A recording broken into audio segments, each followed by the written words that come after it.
Right, I'd like to take this opportunity to introduce our speaker this morning, and it's Clyde Aylin, and he will be talking to us about this subject that you can see on the screen, the Berlin Wall. So if you care to put your hands together and give him a warm welcome, he can start our speech.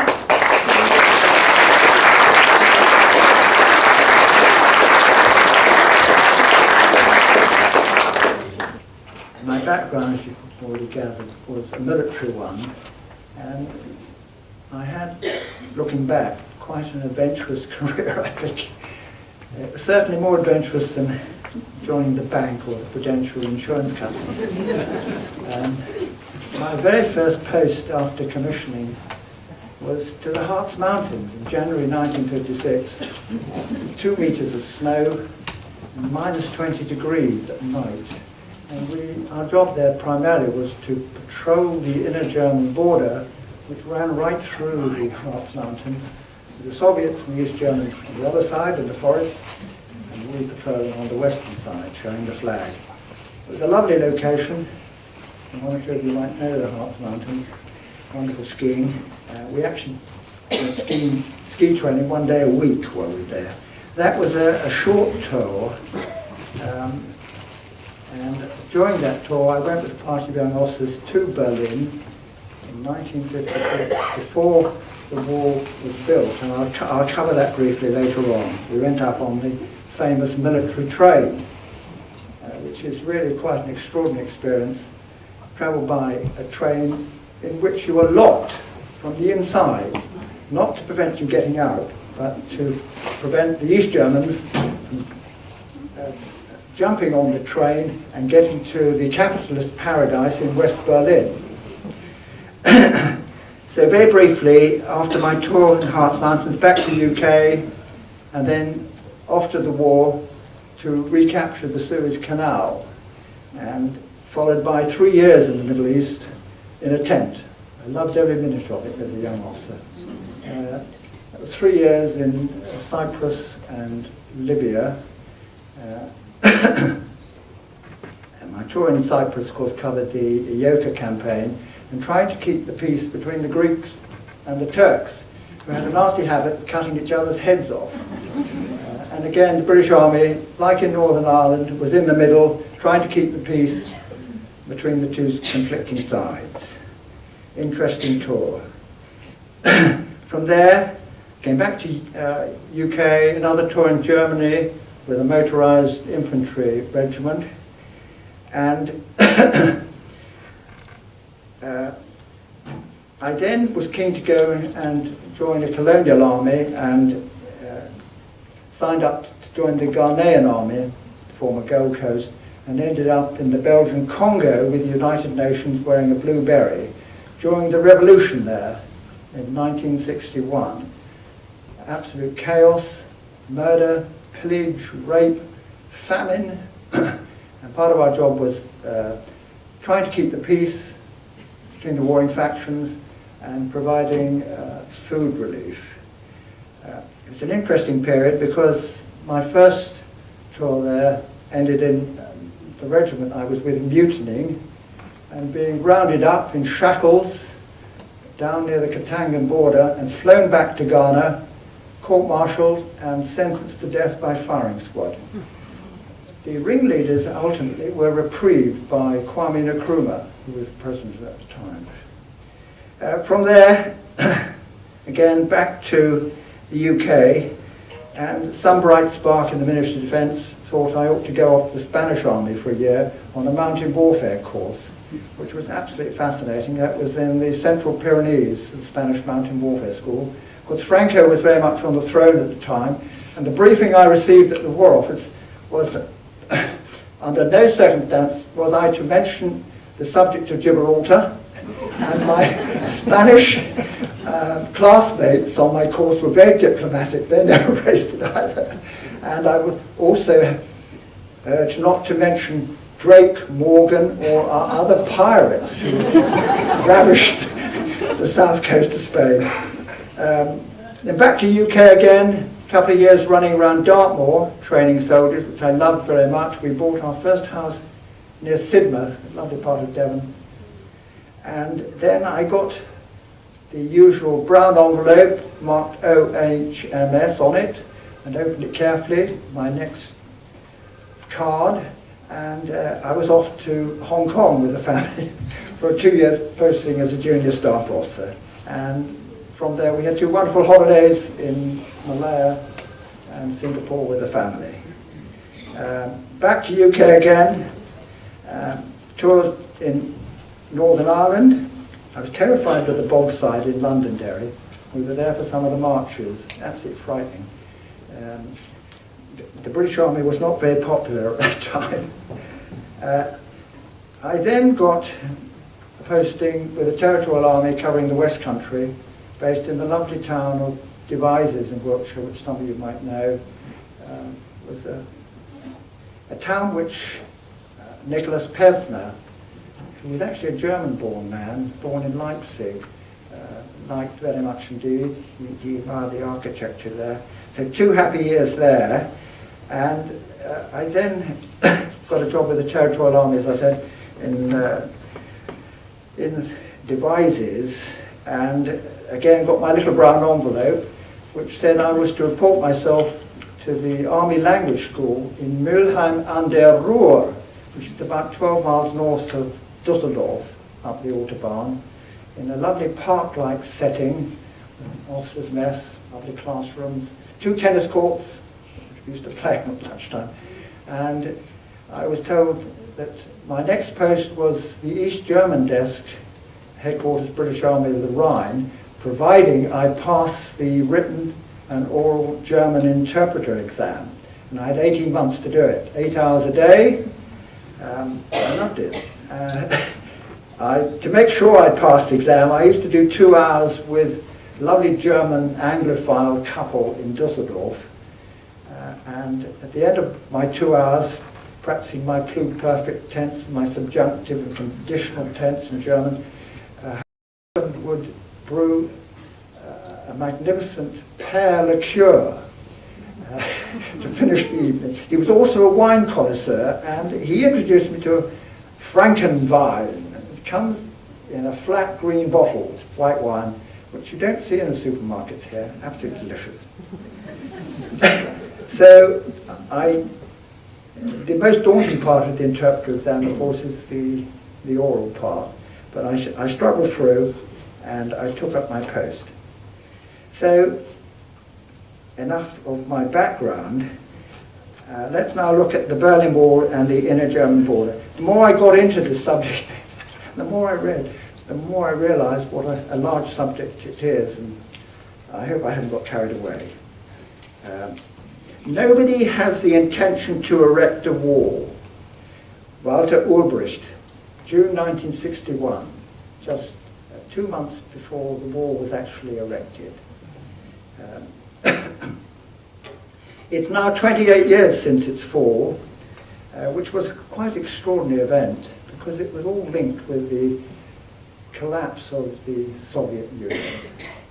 The two would not have happened without each other. They were inextricably linked.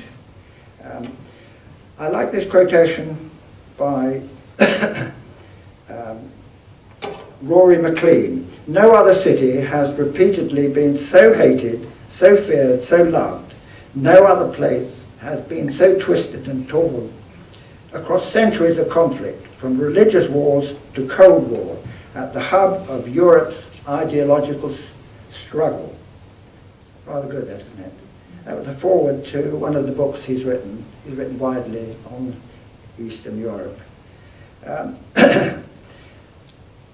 I also like the sentence which sticks in my mind of Ronald Reagan when he visited the wall in 1933, and he looked across to the East Germans who were all photographing him and spying on him, and he said, "Tear down that wall, Mr. Gorbachev."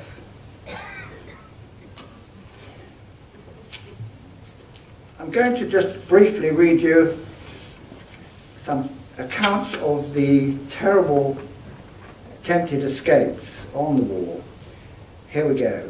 9th of June 65. An unknown person died at the wall. That same day, Dieter Branders, 19, were shot at the war. Majority of people who were shot dead trying to cross the war were youngsters. 15th of June 1965, Hermann Dödler, age 42, a West Berliner, who with a female companion was in a paddle boat which strayed across the eastern waters on the Teltow Canal at 1:55 in the afternoon. They were some 60 metres beyond the line. The border guards gave a warning shot, and when that was not heeded, opened fire from a watchtower. Due to the strength of the current, the boat drifted back to the western side, and at about 2:10 reached the bank. Dobler was dead, and the woman was critically injured. Later that year, divers were carrying out exercises, and at 4:05 in the afternoon found parts of the body.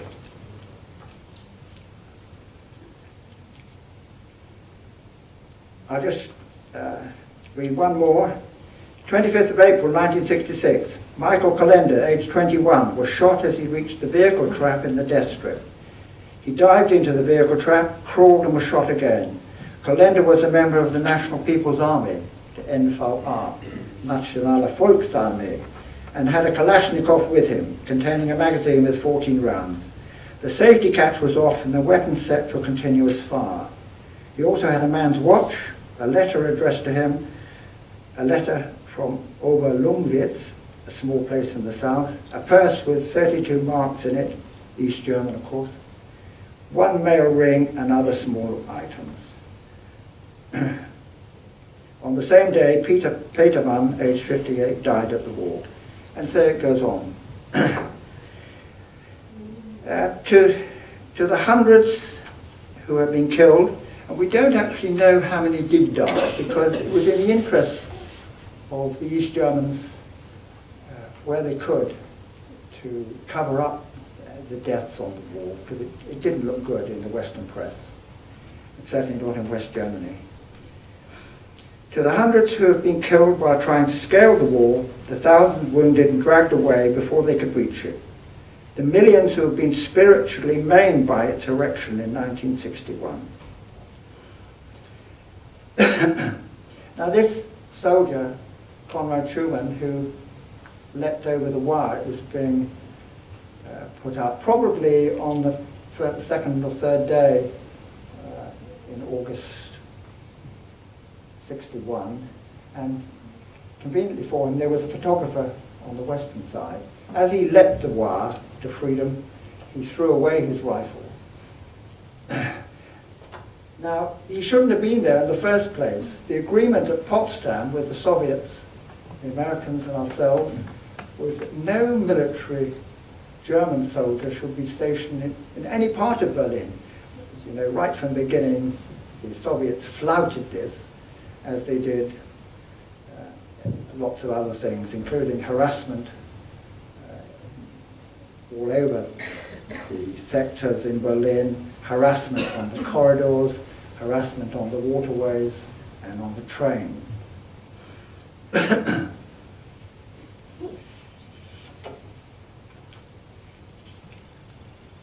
Here we are, devastation in Berlin. You'll notice that there are very few men in these pictures. They're all either dead or still in Russian captivity.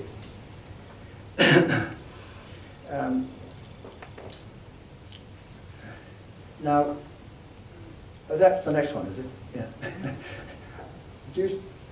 I'll just point out that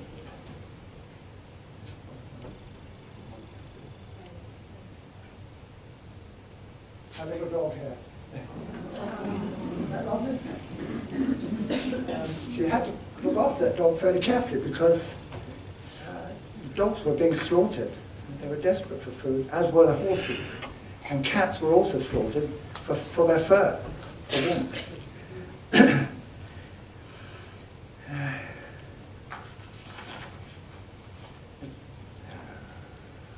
Yes, going back to the lack of men, many thousands of German prisoners of war died in Russian captivity with the NKVD.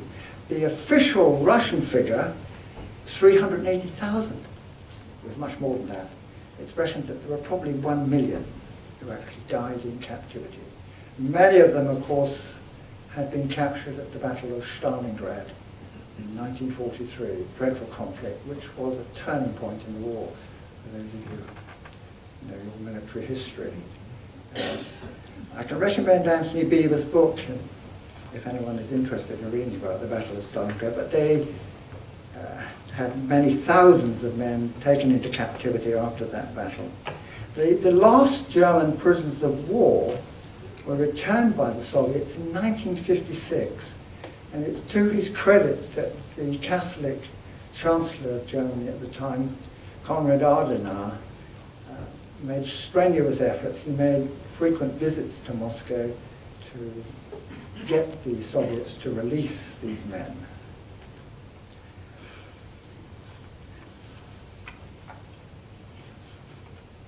So, now here she is with a little dog and all her worldly possessions. There was something like 700,000 tons of rubble in Berlin at this time. And those of you who've been to East Berlin after the wall fell will have seen that some of that rubble was still there. They didn't clear it up. With shell holes in the buildings from the Second World War. A complete contrast to the massive reconstruction effort which took place in West Berlin. Electricity was in short supply, a few hours a day, often at night. And later on, when the blockade took place, the Americans flew in a lot of heavy generators to provide electricity.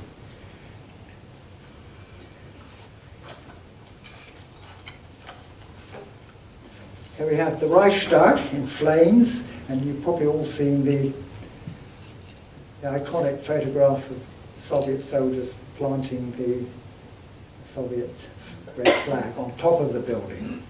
As we all know, our lovely architect Norman Foster rebuilt it. Some of you might well have been back recently and visited it. It was bombed, Germany was bombed by the United States by day generally, and by the Royal Air Force by night. Interesting enough, my father was trained as a Royal Artillery officer, and he was the first air liaison officer with the illustrious Battle of Britain fighter squadron at Tangmere, with its takeoff point on the cliffs at Alfriston. I've been in touch there with the museum because I'm presenting a copy of his book to them. Dad flew on bombing raids in Boston and Mitchell medium-fast bombers.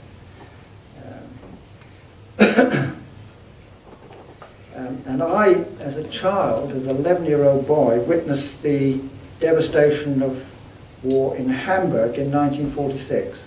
At that time, Dad was an officer with the Allied Control Commission in Kiel, and he used to take us for lunch to Hamburg, to the Atlantic or the Four Seasons Hotel, which had been requisitioned by the British and turned into officers' clubs. And they were up and running very quickly. Masses, 40, 50-foot high mounds of rubble lining the streets of Hamburg, 1946, 47. But as you know, the Germans made a miraculous recovery with their economy after the war. In particular, their output of cars. The official British government forecast, when they looked at Volkswagen and Mercedes and BMW, that they wouldn't be producing cars for between 10 and 15 years.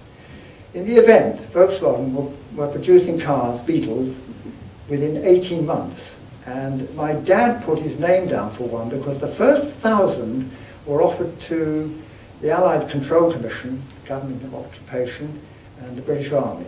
And he got Beetle number 56.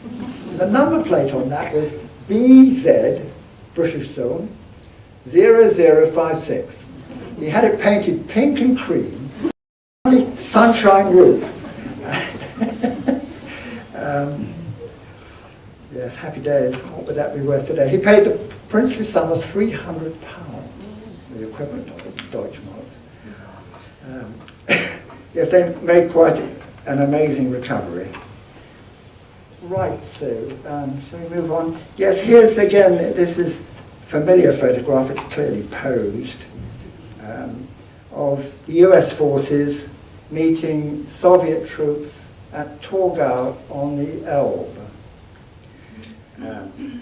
They were comrades in arms at this time, but we weren't comrades in arms for very long, unfortunately.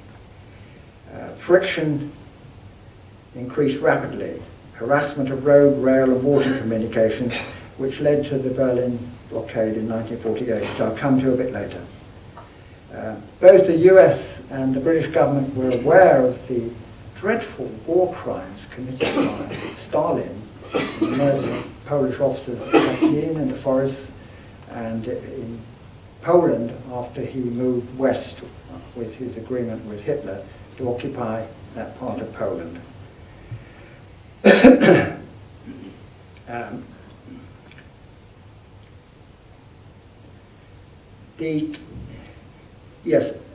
I think we'll move on soon to the next one. Oh, yes, the inner German border.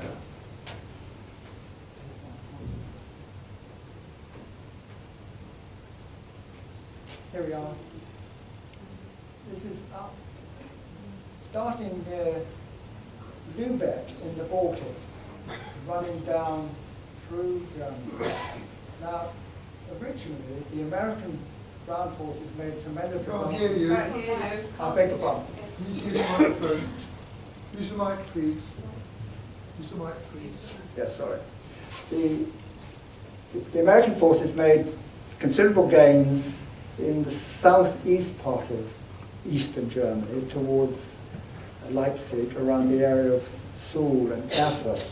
And Joe Stalin said, could the line be, the inner German border be adjusted so that he actually got back that part of southeastern Germany.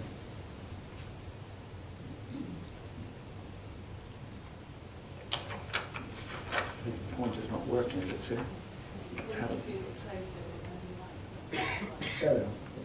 So this part here is actually occupied by the Americans, and Stalin asked for the US forces to withdraw to the border as it is there. So the border running from the Baltic here down to the Czechoslovakian border is about 900 miles. And of course, the Iron Curtain itself ran all the way down to the Black Sea. And of course, up in the top corner there, you can see part of the Iron Curtain bordering Finland and the Soviet Union. The Russians and the Finns, of course, were not great friends during the war because they sided with Herr Hitler, and so that caused a certain amount of friction.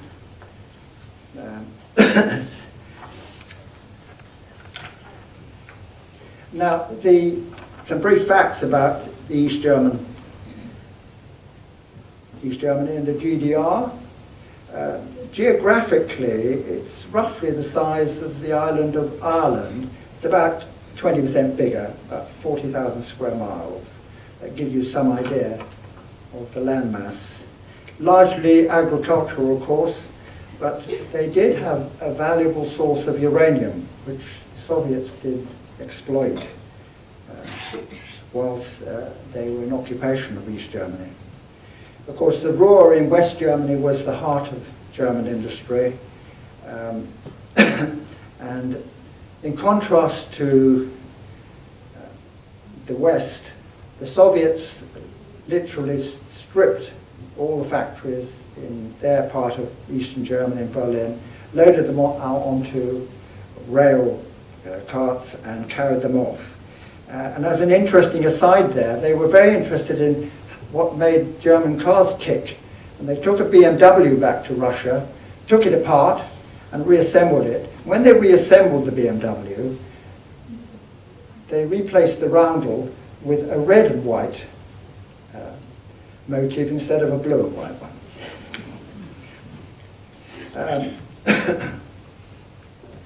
Stalin died in 1953, and shortly before that, a discussion arose about the risk of uprisings and discontent.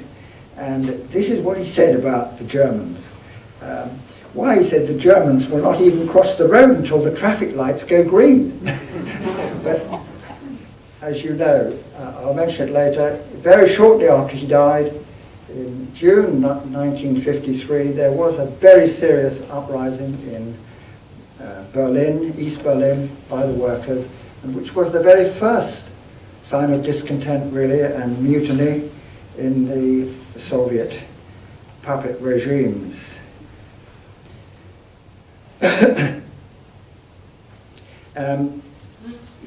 One other interesting aside here, population of, did I mention it, something like 16.5 million people, which was considerably reduced by people fleeing to the West. Some 3.5 million ultimately fled to the West, and these were not the elderly, the unemployed. They were educated doctors, dentists, teachers, engineers. There was a hemorrhage of qualified people fleeing to the West.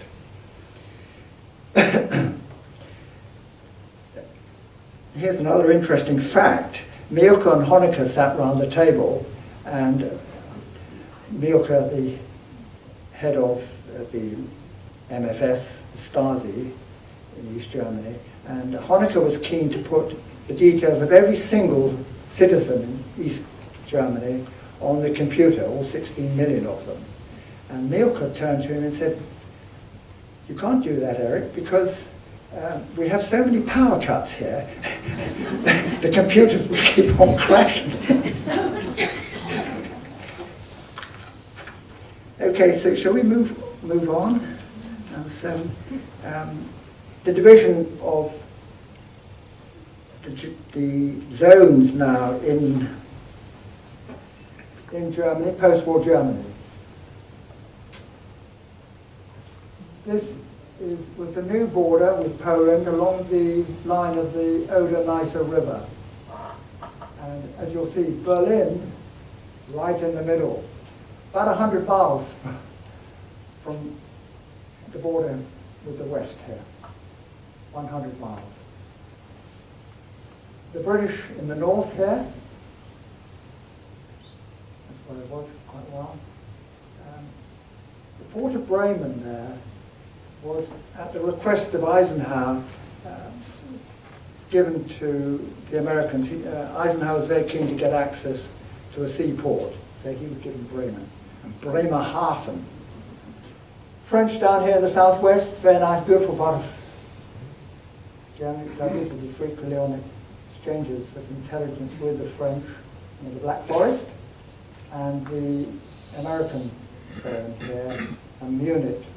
I used to visit Munich on visits to the Bundesnachrichtendienst, which is the German, West German Cheltenham, really.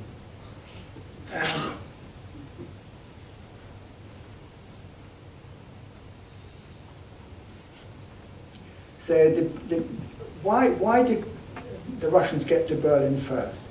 Well, you know, with hindsight, it was the wisdom of Eisenhower. The war was coming to an end. We were clearly going to win it, but we still had to win the war in Japan.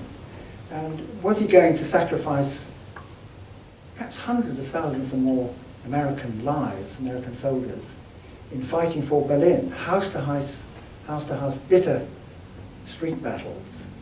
So we left it to the Soviets. But of course, we ended up with this extraordinary position of Berlin being right there in the middle.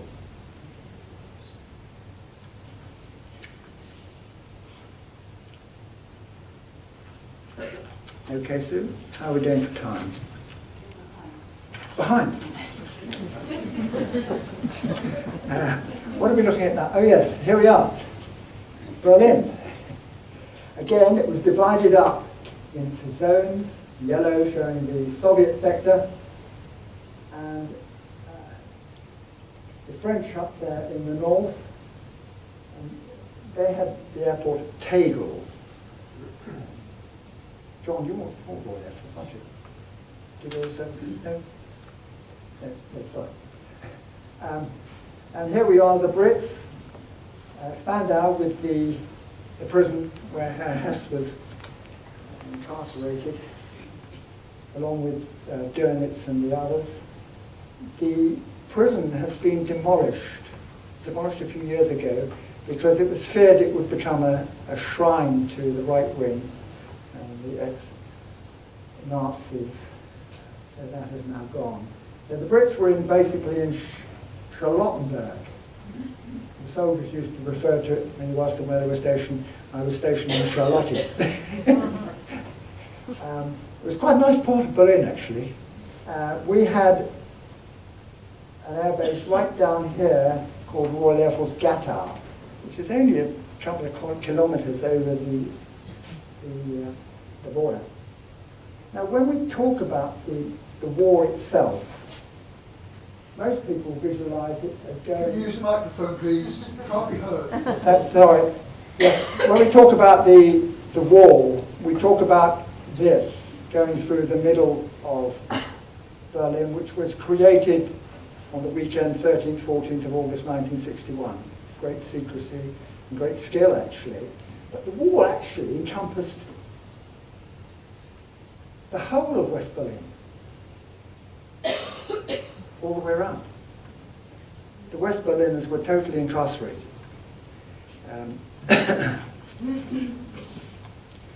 And I also, while thinking about incarceration in West Berlin, somebody said the only free people in Berlin are those incarcerated in West Berlin. They were free in spirit. They were free in what they could read, what they could think. It wasn't easy to travel. We were basically hostages to fortune. The Allied forces in Berlin, something like 2,000, many of whom were on R&R, recreation from the war in Algeria. And it was quite a pleasant place to serve for a couple of years. The British contingent was about 3,000, including Royal Air Force Gatow. And the Americans down here in the southern sector, what we used to refer to as downtown Dahlem, about 5,000. And we were opposed by, in the immediate area of Berlin, something like 250,000 armed personnel, and a total in East Germany altogether, something like 400,000, something like 19 German tank divisions. There was a plan to reinforce Berlin, but we were really hostages to fortune.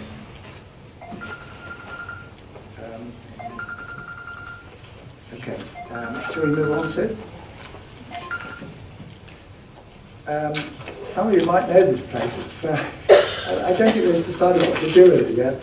This is the headquarters, British Army of the Rhine, and headquarters of Northern Army Group, the NATO organisation, which is where I worked for 6 years when I was in the office. My office was somewhere down here. Opaque glass and iron bars, but my colleagues in Royal Air Force Intelligence and Photo Interpretation were right at the other end of the building, which is about a 1 kilometre walk, and so it was quite pleasant to get out of the office and walk down the corridors for a break and get some fresh air.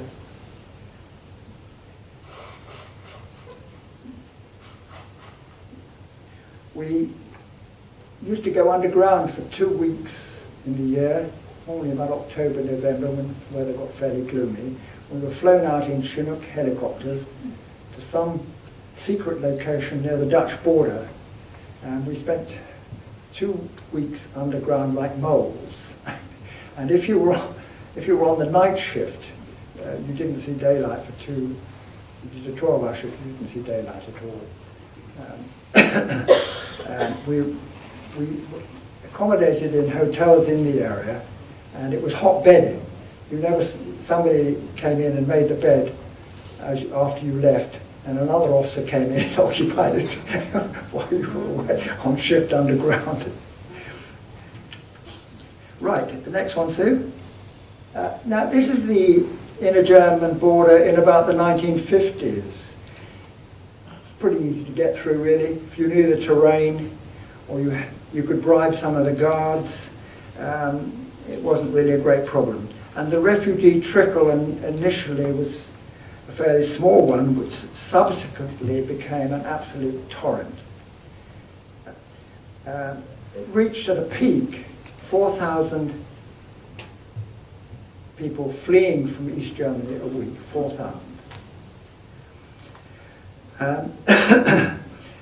And Berlin was the escape hatch. If they got to Berlin, to the Marienfelder refugee camp, they could then be flown out to West Germany. And their flight was subsidized by the West German government, which was an incentive to leave.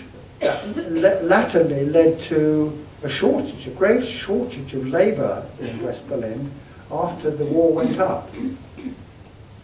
And the West German government made efforts to overcome that by encouraging people and offering incentives to go back to West Berlin and plug the gap.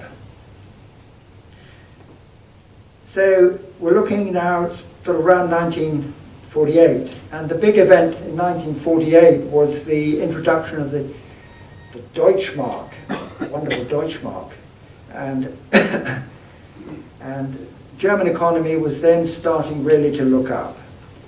I had a friend in Minden on the Weser who benefited from the scheme by which the German Chancellor provided not a loan but a grant. He gave you, I think, 5,000 Deutschmarks to help you build your house, and that did help the recovery enormously. In the car industry, as the Germans manufactured thousands of their cars and exported them and got lots of money back in return, they converted their Deutschmarks into gold. And Germany today has the second largest holding of gold reserves in the world after the United States. Now that gold, up until 2 years ago, was all stashed in Frankfurt.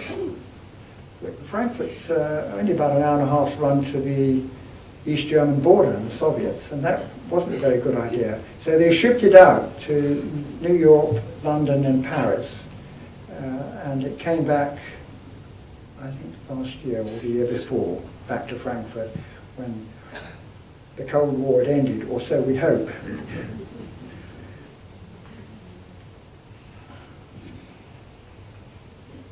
Okay, how are we doing, Sue? Time? Yeah, okay, next one. So here we are. The air corridors. 3 air corridors agreed with the Soviets, and there was a joint air control safety center in Berlin itself, which had Soviet officers represented there.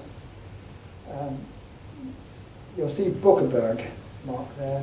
I actually was stationed there for a while, but the actual airbase there was Bad Eilsen, which is a few kilometers to the east. So 3 air corridors. They were only 20 miles wide, and there was a height restriction. And there was frequent buzzing of aircraft using the corridors by the Soviets. There was one collision, a mid-air collision, with a Yak Soviet fighter and a BEA Viking, which resulted in about 20 people dying.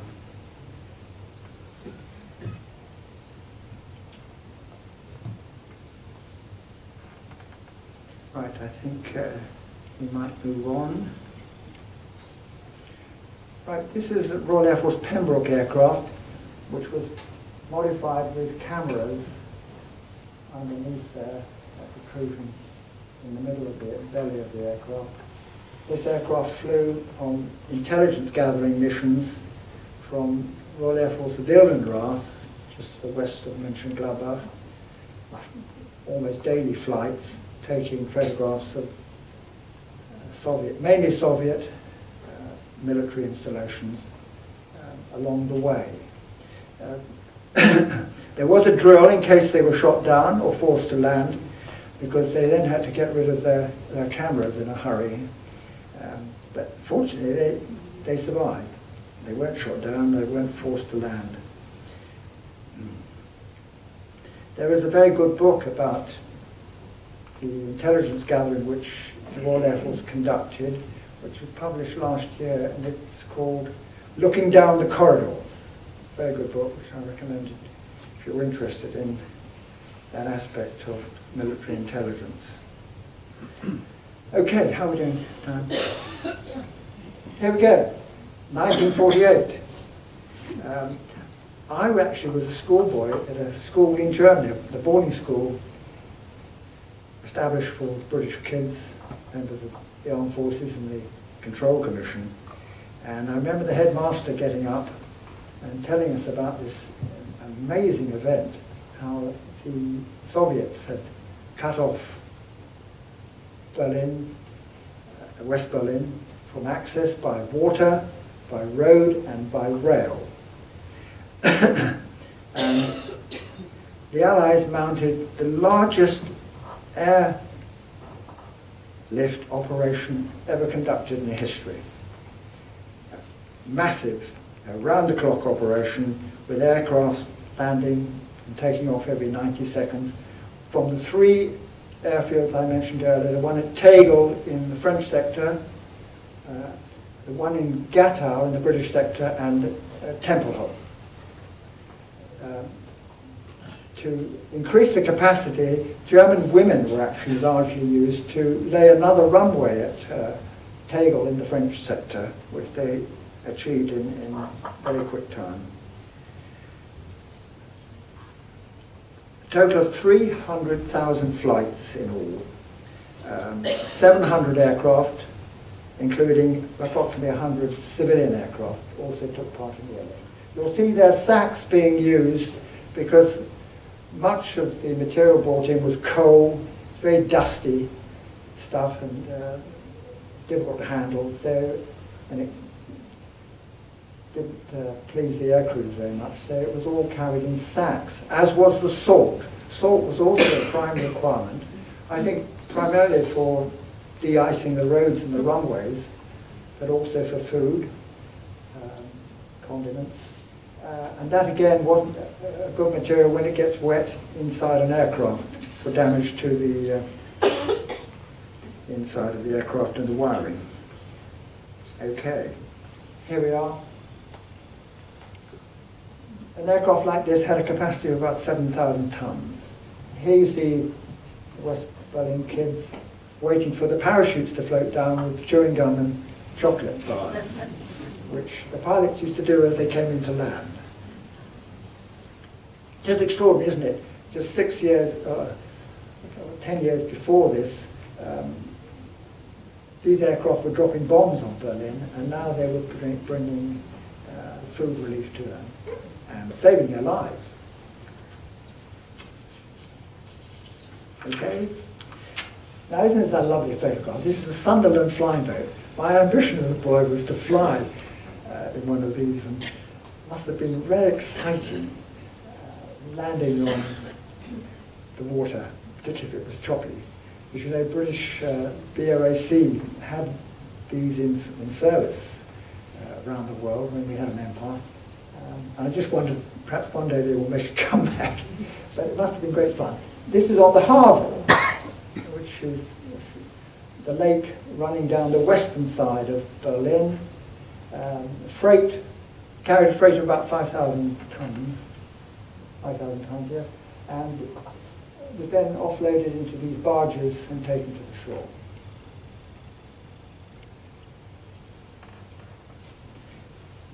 Okay?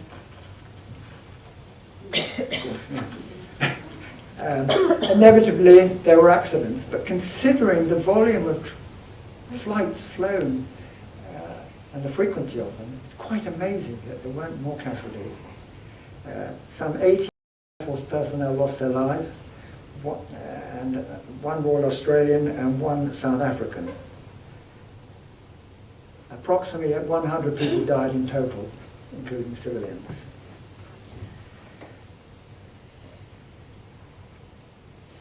The Tempelhof airfield, because it was being used so frequently, it became badly eroded, and the Royal Air Force and the Americans flew in metal corrugated sections which they clipped together to use as landing strips to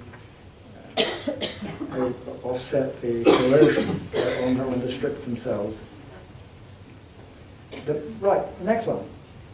Hurrah! The blockade ends. The Soviets realized they were losing the war. They were losing the propaganda war. And we won the battle. And the blockade was lifted in May '49.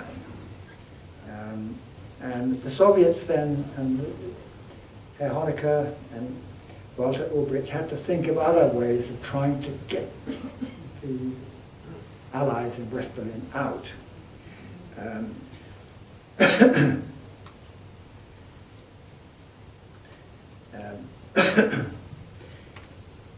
Yes, Khrushchev described West Berlin as being a bone stuck in his throat. He desperately wanted to cut it out. He also described it as being the cancer of Berlin. But he also said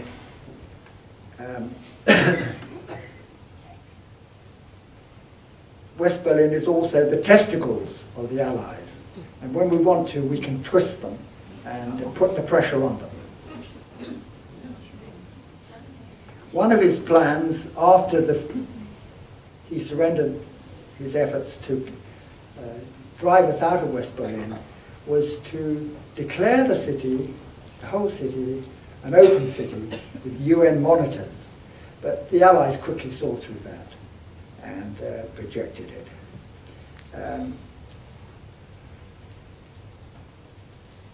Right, okay, so this is a monument created by a German architect, and it symbolizes the three prongs of the air corridor, the one in the north from Hamburg, Lübeck, the one in the middle from Celle, Hanover, and the one in the south from the Munich Munich area. The other one is at the other end of the American section at Tempelhof in Frankfurt. It was an enormous moral victory for the West. The fact that we had stood up to the bullying of the Soviets and not been forced out of Berlin. It was an amazing achievement, quite an amazing achievement, quite unique in history. Okay, now why am I showing you this? This goes back to my first tour in the Harz Mountains. This is an Austin Champ, which was the British answer to the American Jeep. Greatly over-engineered, extremely expensive, cost £1,200 in 1950, about almost double what the Land Rover cost. And it had a Rolls-Royce engine, which was waterproof, and a snorkel. I remember driving this one in the Harz Mountains in minus 20 degrees with no canopy, no door, no cab.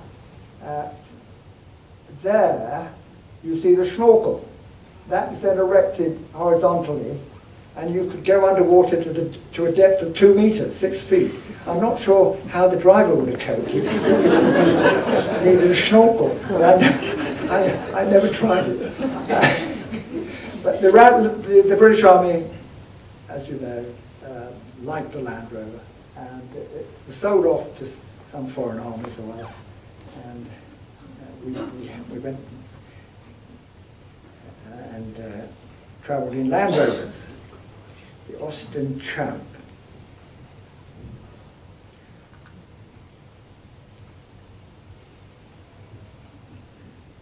Okay, so I think we'll move on. Right, here we go back to the checkpoints. 3 major checkpoints, Alpha, Bravo and Charlie. Alpha was at Helmstedt, close to Hanover, as you left Western Germany. You were briefed, made sure you had all your documents, because as you know in Germany you can't do anything without your identity card. And you were briefed about your journey and the risks therein. You were to travel and arrive not before a certain time and not after a certain hour. And this is the days before mobile phones, so I often wonder what happened if you broke down. I think a military police lander would have gone out and rescued you, but it's quite an interesting journey. The Autobahn then was basically completely empty. There was no traffic on it for miles. And it was really quite eerie, that. It was certainly not like the M25. If you were arrested or halted by East German soldiers or policemen, Volkspolizei, you were to politely exchange courtesies and refuse to show them any of your documents, but to ask the East German to summon a Soviet officer. As you know, the West Germans were very keen that we should not recognize the Deutsche Demokratische Republic, the GDR. In fact, it wasn't recognized officially for many years. Okay, Sue, then the next one. Here's another photograph of the flags of the Allies. Helmstedt, Hanover. And then checkpoint Bravo. This is the other end as you came into Berlin. More checks.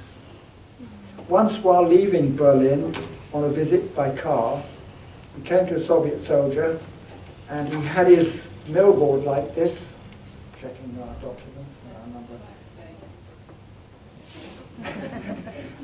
He came along, the Soviet soldier, as we were leaving Berlin, to drive back down the Autobahn, and checking the numbers and the documents. And then suddenly he flicked over his millboard, and on the back of his millboard he had a dozen cap badges, and he wanted to swap them for cigarettes, for Western cigarettes.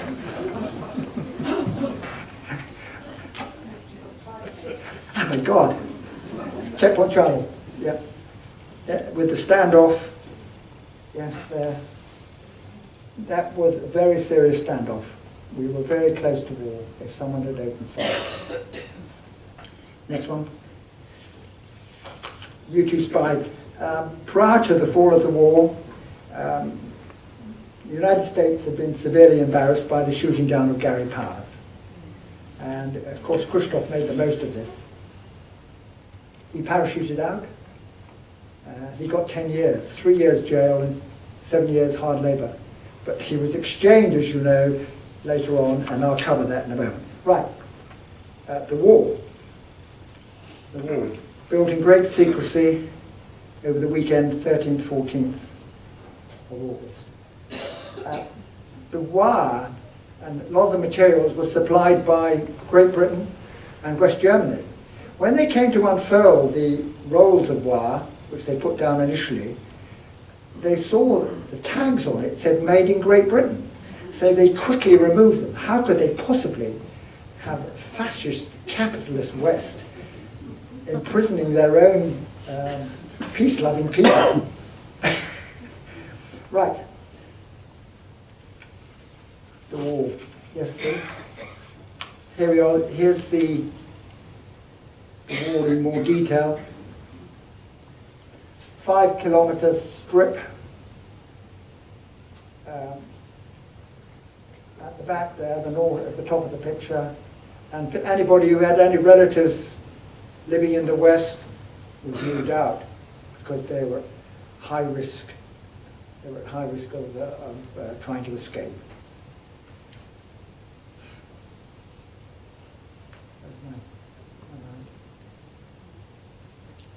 Watchtowers, dogs on leads, electrified fences, searchlights, tank traps, horrendous. Next one, please. This is the notorious SM-70. I think it probably Self-Schutz-Mine, which fired hundreds of shrapnel splinters at head height as you tripped the wire underneath. It was horizontal to the fence as people tried to climb over. Interesting enough, that probably for propaganda reasons, the East Germans didn't put it up on the wall in Berlin. It was along the inner German border. Eventually, there was such outrage over this weapon and so much publicity about it in the West, in West German newspapers, that they dismantled it in the later 70s. Next one, please. So, the Brandenburg Gate, the famous Victory quadriga on the top, which was taken by Napoleon back in the early 19th century, and then recovered by the Germans during the Franco-Prussian War after they defeated France. And Hitler added to it by putting an eagle on the top and an iron cross. It's called the quadriga because it was pulled by 4 horses. There you'll see these vehicles are the part of the Bereitschaftspolizei, the riot police, heavily armed, who would be used in the first instance. The East Germans and the Russians were terrified that by erecting the wall, that it would lead to a much larger conflict. And Khrushchev knew that his head would roll if that happened. So they tried to keep it down to a low level by, first of all, deploying the Bereitschaftspolizei rather than the Russian tanks in front there of the Brandenburg Gate. What else? There's no doubt about it. Without the construction of the wall, the GDR would have collapsed. It was joked that the only people left in East Germany, East Berlin, would have been Walter Ulbricht and his mistress. And the other joke was the last person out to switch off the lights. They were hemorrhaging at an alarming rate. It would have broken up. And that would have led, undoubtedly, to a vacuum, which would have been much more serious. So I think, ultimately, John Kennedy was quite pleased that the wall went up. It did stabilise things in Central Europe. Okay, this is an interesting one. The Glienicke Bridge, the Bridge of Spies across the Havel. This leads to Potsdam, where the British, the French and the American missions were based, who used to report to me, my job. They used to provide me lots of interesting intelligence. The inscription on the top there says, Brücke der Einheit, Bridge of Unity. How ironic is that? A confrontation between East and West, with the white line down the middle, where the spies were exchanged. Extraordinary. I haven't seen the film, Bridge of Spies. Mark Rylance and Tim Hanks, apparently. Apparently it's very good. It was on this bridge that Gary Powers was swapped for notorious Russian spy Rudolf Abel, who actually was very lucky that the Americans didn't execute him. That was 1960. He was a key spy. When Nathan Sharansky came across, he wasn't a spy, Sharansky. He was an Israeli Jew, a dissident, who the Soviets tortured and imprisoned for 9 long years. It's worth reading his book. Very brave man indeed. Fear No Evil was his book. When he came across, the journalists noticed he was holding up his pants. And they said the Russians must have starved him. Not a bit of it. They'd taken away his braces so he couldn't hang himself. Right. Next one, please. This, I think, epitomizes the absurdity of the inner German border. This is a little hamlet, 2,000 people, called Spanberg on the River Saale down in Thuringia. right up, the border actually was the river itself, Saar. And they again were walled in. A company of East German border guards were stationed there to make sure no one jumped over the wall. And they had one entrance and one exit. If somebody was seriously ill in the night, they had to wait till the following morning because there was a curfew at night, no movement was allowed. Children had to be bussed out under escort to school. So, not a very happy situation. It's actually surprising that they didn't demolish it, but they decided not to. On the other side of the river, yes, it was a night curfew, as I said. On the other side of the river was this lovely little hamlet of Rudolfstein. And they used to play football with each other, go to each other's pubs, socialise, intermarry. And that, of course, all ceased with the erection of the wall. Each village had its own little umpire band, and they used, on May the 1st, the East Germans would play, and the village of Rudolfstein would respond, and they'd wave to each other across the river. Extraordinary situation. But it just highlights the absurdity and pathos of the whole thing. Yeah, here we go, next one. Here we are, John Kennedy, Willy Brandt, and Chancellor Konrad Adenauer. 1963, the year we were married. Lyndon Johnson had been sent there earlier by Kennedy, but Kennedy came at this stage. The West Berliners were incensed that we didn't send in the tanks and start a Third World War, but it didn't make any sense. And as I said earlier, Kennedy was really relieved about the wall's erection. I think he got it right. Okay, next one please. Here he is on the stand, and we all remember his famous speech. He announced proudly, "Ich bin ein Berliner." Well, a Berliner is actually a donut, but it is also a fizzy fruit drink, like a shandy. So the Germans got the message there. He was on their side. It's a lovely story. You can see these Germans there, these guys are taking photographs of him. One of the visits by one of the Western heads, they actually hung massive red drapes down the front of the Brandenburg Tor, so they couldn't look through with the East German flag. Okay, the escapes. No.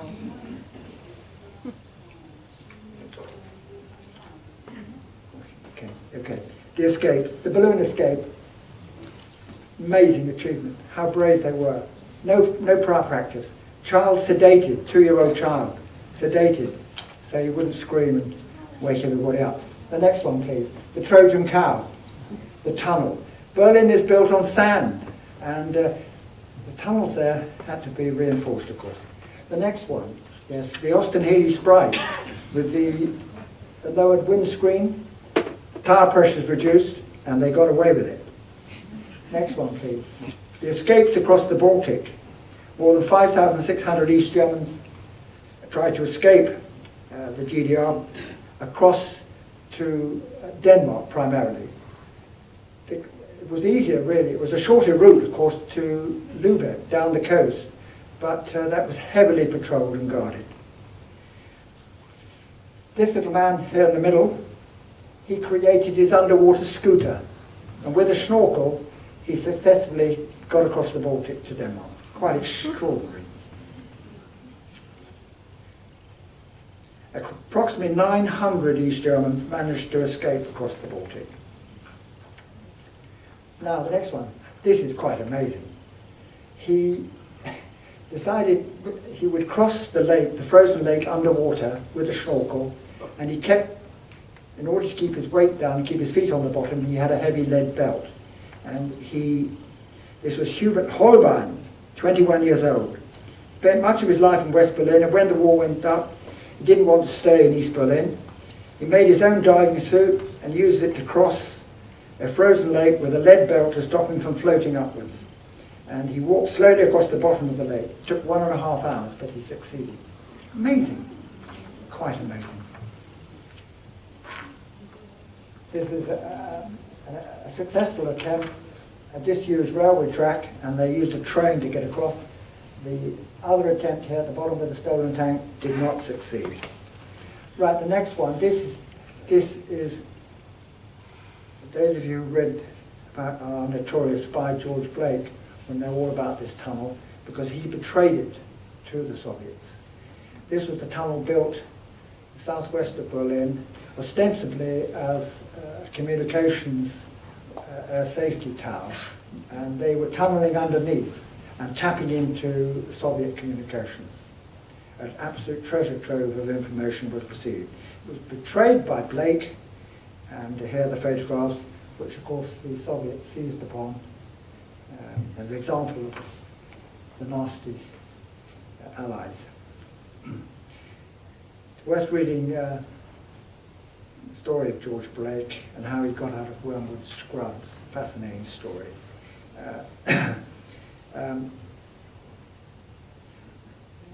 Next one, please. The collapse of the wall. Isn't that a great photograph? It all came about shortly after the 40th anniversary of the GDR, when Gorbachev came to Berlin and he said, look,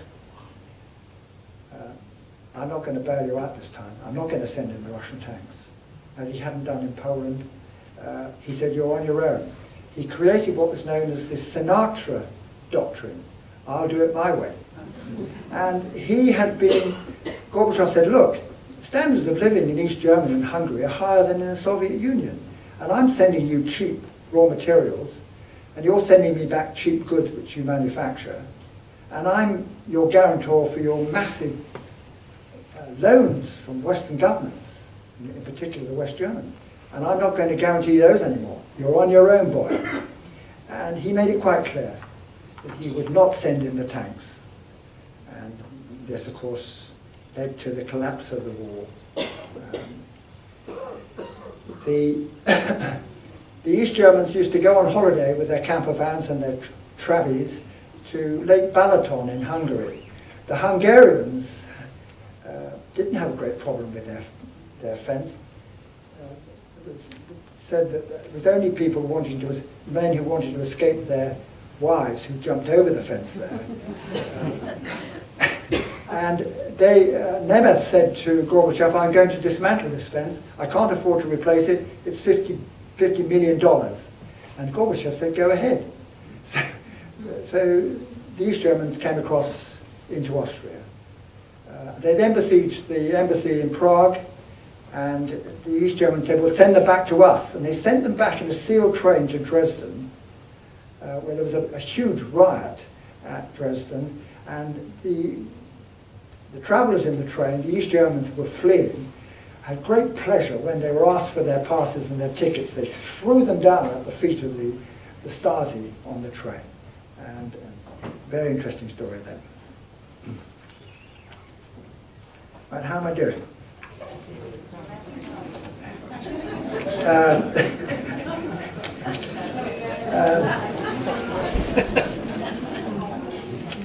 Oh yes.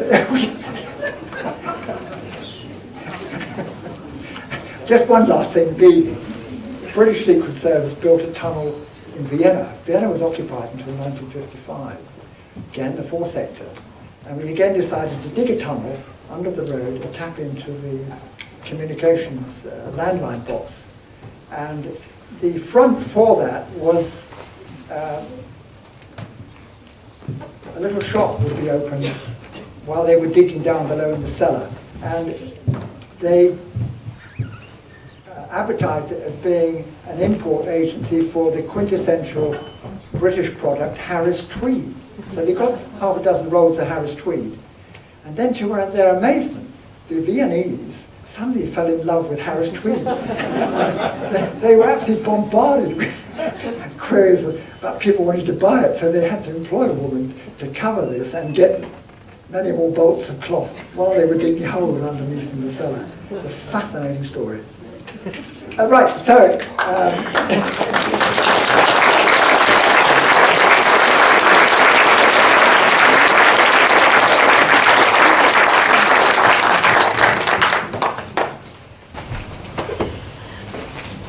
I find find things like this, when they put actual photographs to the point of what's actually discussed, it gives a wider outlook rather than just listening to somebody give a talk.